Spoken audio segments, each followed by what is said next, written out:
So now that I showed you guys how to make bone broth, I figured I would go ahead and show you one of my favorite ways to use it, and that is in what I like to call super cubes. Basically, I like to make the dogs a little smoothie, and then I freeze individual servings in a mold and give it to them 2 to 3 times a week just for a little nutritional boost. If your dogs are really picky about eating greens or vegetables, but it's something you want to incorporate in their diet, the bone broth is a great way to mask the flavor. Beaker and Cody aren't super picky with veggies, but it's still kind of a nice little treat for them, so I like to add it anyway. So here's what we've got going in this batch. Now, like with everything else in their diet, I vary this from time to time. It just depends on what I have on hand. So first, the main thing, we've got 2 cups of homemade bone broth here. I just melted this. I usually freeze it for long-term storage, so yeah, we've got the broth. Then I've got a couple cups of fruits and vegetables.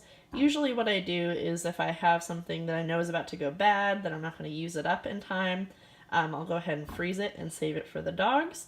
I also freeze veggie scraps, so yeah, this varies a little bit every time. This time I've got some strawberries, some baby carrots that were about to go bad that I couldn't use up, and then some bell pepper. They also really like zucchini, so sometimes I throw that in there. Broccoli, like I said, really just depends on what I'm eating. Go ahead and Google if you're not sure if whatever you're thinking of feeding them is safe for dogs before you throw it in. Then I've got some spirulina here, which is like an algae. It's really, really nutrient packed. And then some ground turmeric. Quite a few of you have asked me about golden paste. Beaker and Cody will not eat golden paste, no matter what. But they will eat a little bit of turmeric if I throw it in the super cubes like this. I figure some is better than none. And then the last thing I've got going in is some greens. This is a mixture of spinach and kale. I usually just throw a few good sized handfuls in.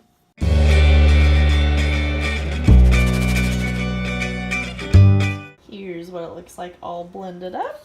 Just like a nice smoothie consistency. Let's see how the dogs like it. What do you think?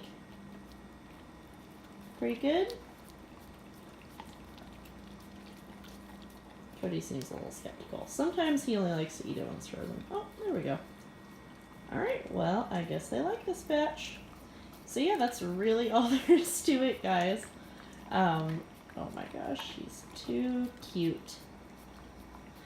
Anyway, I've got my trusty, rusty silicone mold here. These hold about 3 tablespoons, so all I'm going to do now is just spoon the mixture into the mold and then freeze it, and that just makes it really easy to toss in at meal times. And yeah, that's all there is. Sorry if I'm repeating myself. Anyways, I hope you guys found this helpful. As always, if you have any questions, feel free to ask them in the comments down below, and we'll see you in the next video.